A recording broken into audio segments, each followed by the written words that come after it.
80, 90களில் காமெடிகளுக்கு பெயர் போனவர்கள் தான் கவுண்டமணி செந்தில். பல திரைப்படங்கள் இவங்களுடைய காமெடிகளுக்காகவே ஓடுச்சு அப்படின்னு கூட சொல்லலாம். குறிப்பாக கரகாட்டக்காரன், இப்படி பல திரைப்படங்கள் தமிழ் சினிமாவில் கவுண்டமணி செந்தில் அவர்களுடைய காம்போவால ஓடுச்சு. ஹீரோவுடைய கால் ஷீட் கூட கிடைக்கும், இவங்களுடைய கால் ஷீட் கிடைக்காத அளவிற்கு படு பிஸியாக இருந்துட்டு இருந்தாங்க.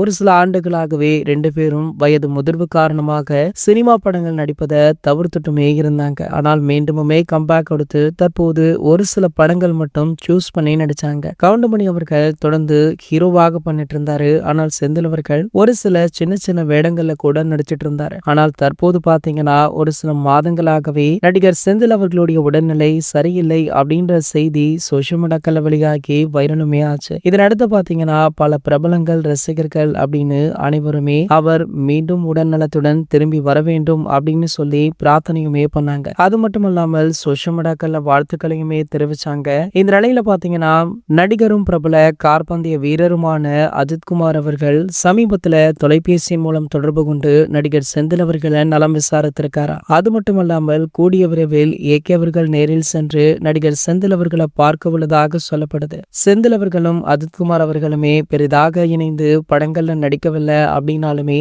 ஒரு சக கலைஞனுக்கு ஒரு பிரச்சனை அப்படின்னா குரல் கொடுக்கக்கூடிய ஒரு நபராக இருக்கார் அப்படின்னு சொல்லி பலருமே ஏகே அவர்களை புகழ்ந்து பேசிட்டும் இருக்காங்க. இது போன்ற செய்திகளை பத்தி நீங்க உடனே தெரிஞ்சுக்க நம்மளுடைய சேனலை மறக்காம சப்ஸ்கிரைப் பண்ணிக்கோங்க.